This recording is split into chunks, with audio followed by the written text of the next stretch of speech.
In this video, we're going to go over chapter 10, just a few pieces of it, just to give you an introduction to radicals so that you're prepared for your next course. Definition: if a is a positive real number, then the principal square root of a number a is defined as square root of a equals b if and only if a equals b squared. The square root symbol is the radical symbol, and a is called the radicand. So what's inside here is called the radicand. If something like cube root of a, how this is, there's a little 3 right here in the kind of like the little v part there, then 3 is called the root or index. Hence this symbol here with the little 3 in there is called the cube root or third root of a. In general, the nth root of a equals b if and only if a equals b to the n. If n is even, then a and b must be greater than or equal to 0. If n is odd, then a and b can be any real number. So when we have a negative under this, if we have something like this, -4, we would say no real solution. And you've seen that before, I believe. So that would be an imaginary number, which is out of the scope of this course. We're just dealing with real numbers.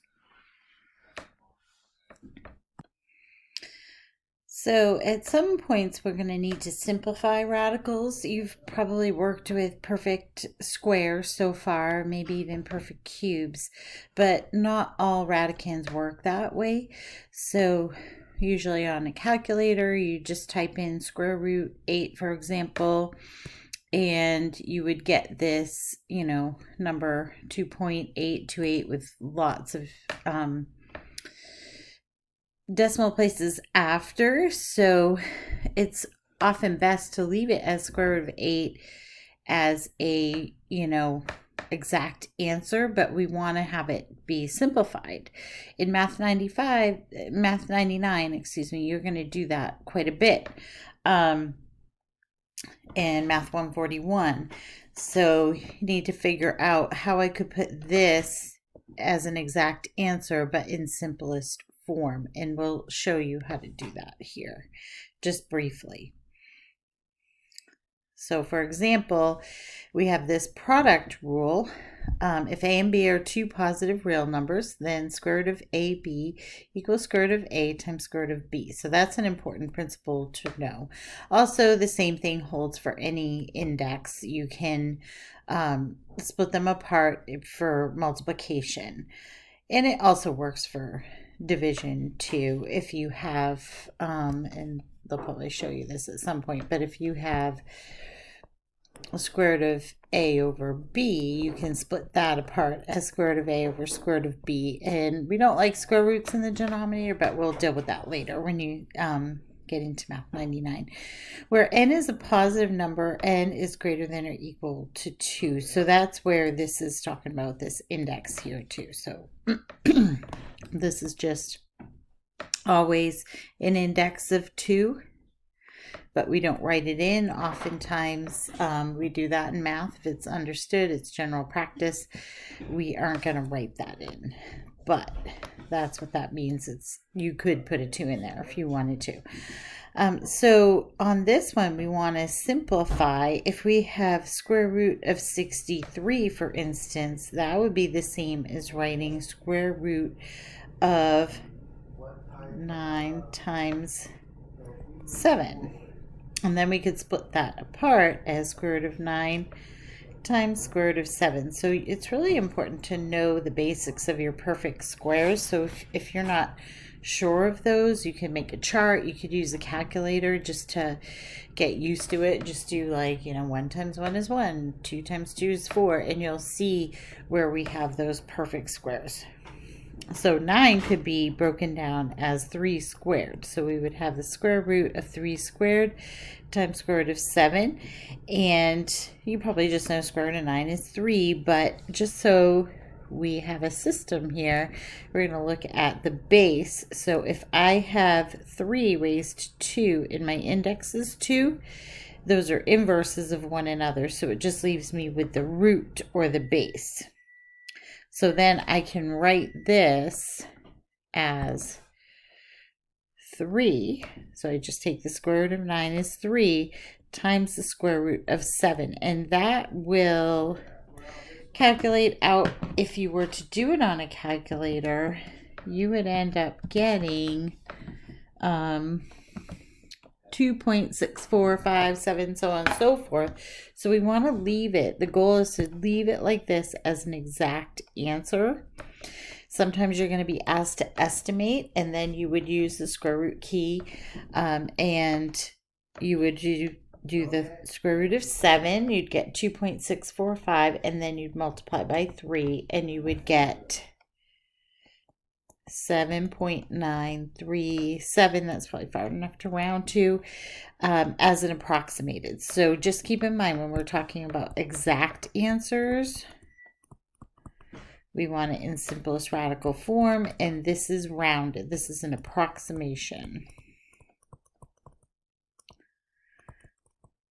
All right.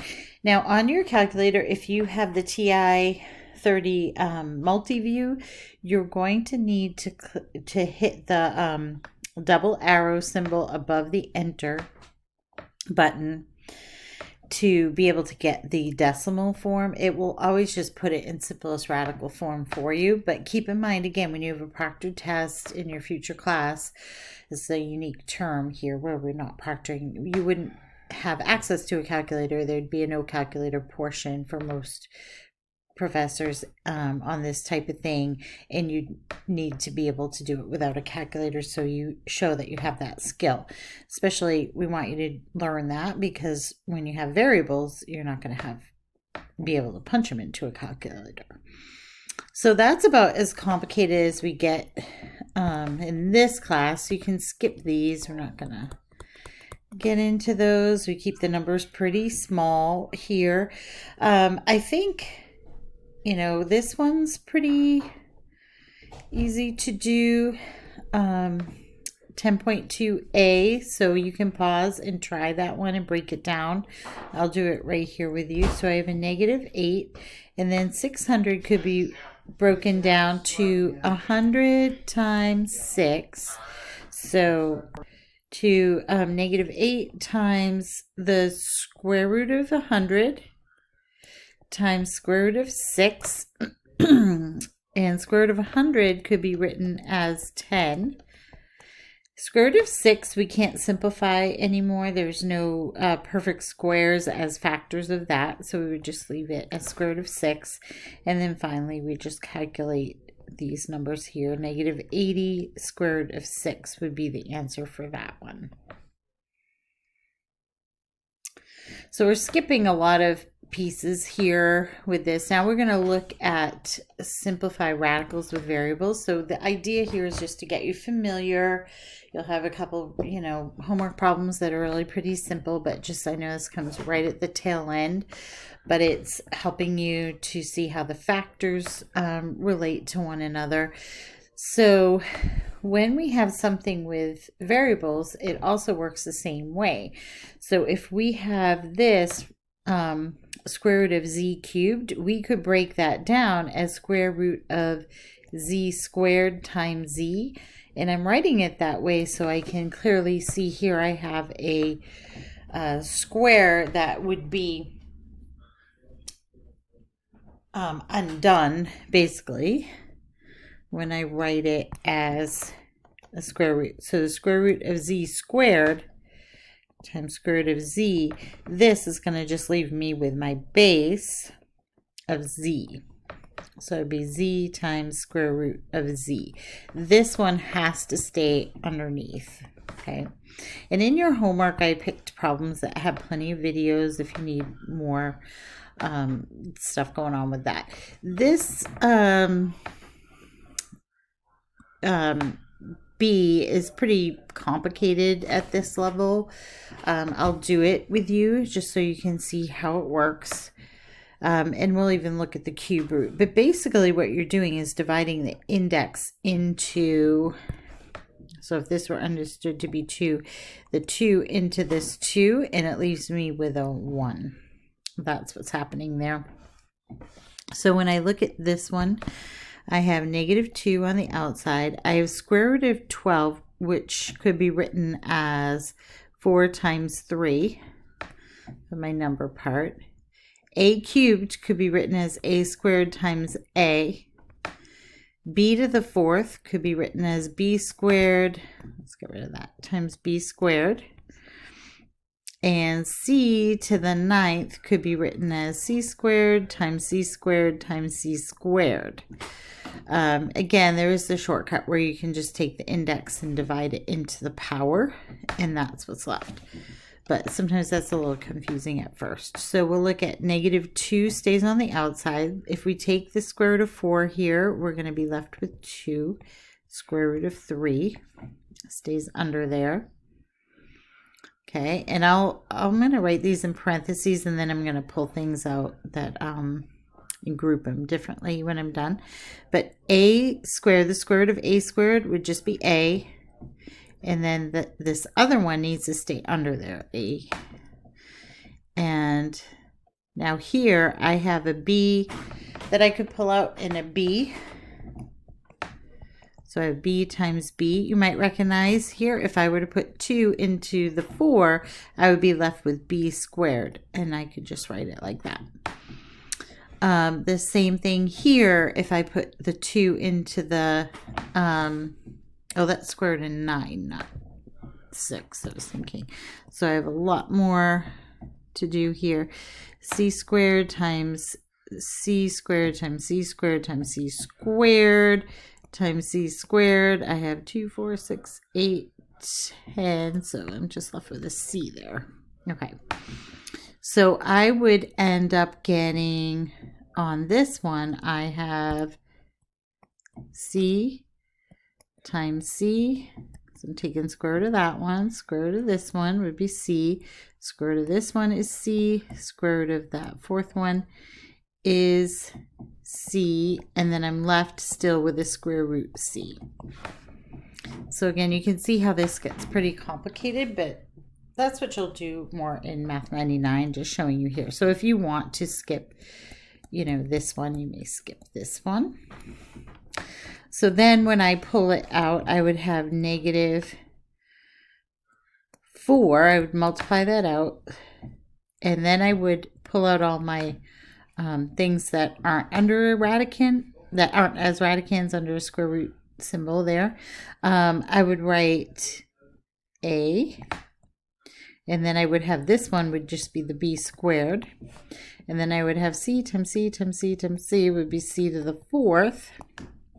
And then what's left under the radical symbol would be the 3 times the a. There's no b's left, but just the c.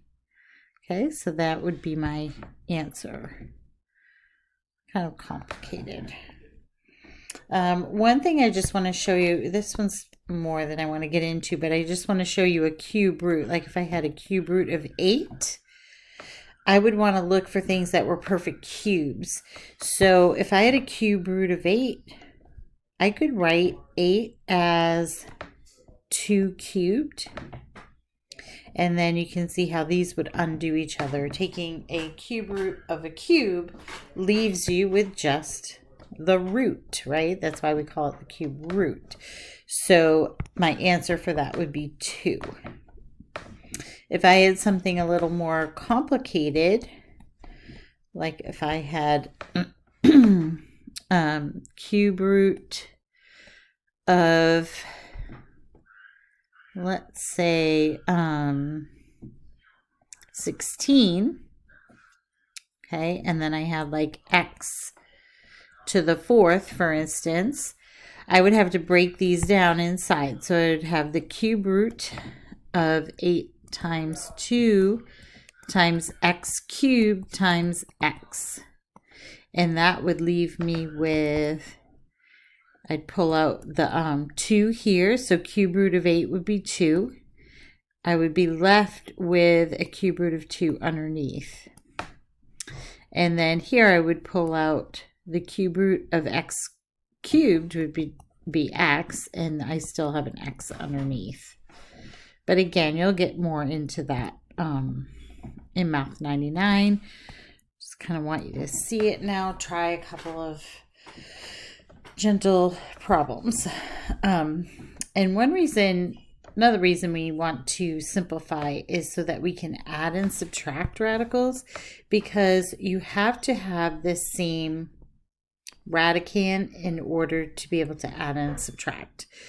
So, for example, if I have this problem here, example 10.4, and it says add or subtract, I have like radicands, so I'm okay. It's just like saying 3 apples plus 7 apples equals 10 apples. So I would just add the coefficients there, so to speak, or the factor that's not under, the radical symbol, and then keep the radical symbol as is. Now, if I could simplify this radical under there, I would if I could simplify the radicand, but I can't in that case. Same thing here with cube roots. This is like a 1 here, right? I would take this 5 cube root of 11 minus 8 times cube root of 11 plus 1 cube root 11. And I would perform the operation here. So we have a subtract. So that's 5 minus 8 would be -3 plus 1 is -2. Don't forget that to add that 1 there, right? So then I would just keep my radical as is, because it's already like. The issue comes where you have unlike radicals and you need to simplify them first to be able to solve. So in this case here, in order to add or subtract, we never would just combine them together. Just like with fractions, we don't add the denominators. If we have unlike denominators, we have to adjust, right? We have to force them to be like. So the same thing here. If I have 3 times square root of 20, that would be the same as 3 times square root of 4 times 5 under there.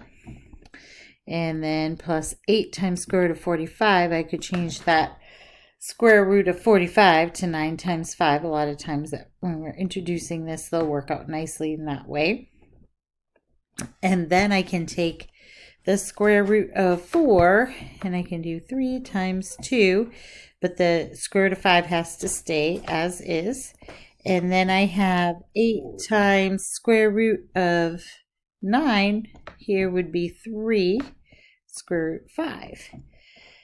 So now I have like radicals, so I just have to multiply the factors outside of the radical. So I'd have 6 square root of 5 plus 24 square root of 5.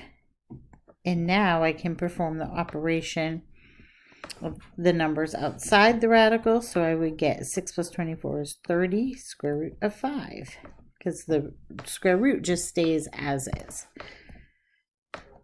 Okay, and this one we'll skip on the right hand side. So that's all I wanted to introduce to you for radicals. I am going to do one application with the Pythagorean theorem in this video set as well, but this video will stop on this note. Have a great day.